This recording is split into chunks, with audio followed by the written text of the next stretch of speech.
À mi-chemin entre un bistrot et un restaurant, on le reconnaît à ses grandes tablées, à ses plats typiques, à sa pompe à bière et à ses jeux traditionnels des Flandres. Je vous ramène le jeu, le billard Nicolas. Donc la balle, elle est là et vous devez la mettre dans le camp de l'autre. Le nom estaminet vient du mot flamand stam, qui signifie famille. Alors les clients s'y retrouvent pour manger, certes, mais surtout pour l'ambiance chaleureuse. C'est convivial, C'est resté dans son jus. Voilà, c'est resté dans son jus. Un estaminet, déjà le mot estaminet, l'ambiance flamande, et il y a une âme qui se cache. Ici, il y a une âme.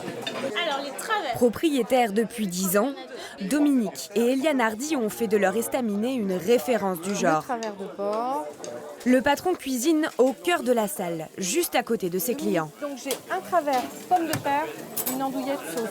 C'est pas évident de passer 2-3 heures comme ça au grill, donc des fois je me dis je serais mieux en cuisine à faire d'autres préparations. Mais j'ai fait un sondage auprès des clients et bon, c'est pas possible. C'est vraiment la pièce maîtresse de l'estaminet. Juste à côté des braises, Les pommes de terre pour Nicole.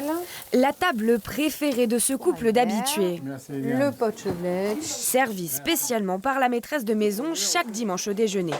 Une fois qu'on est tombé ici, on s'est arrêté ici, puis on a dit on bouge plus.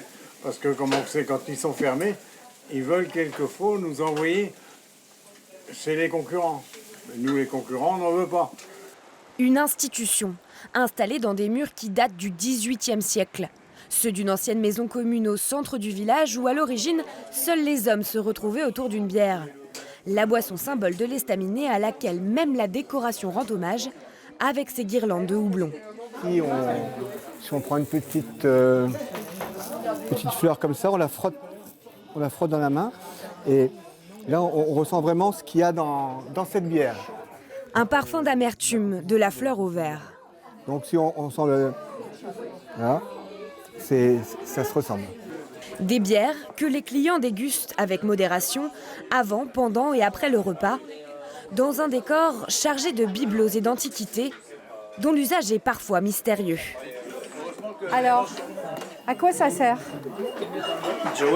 Éloigner les oiseaux. Après quelques minutes d'incrédulité, Non, tu brûles. C'est un miroir aux alouettes. Les alouettes, elles sont attirées par la lumière et voilà.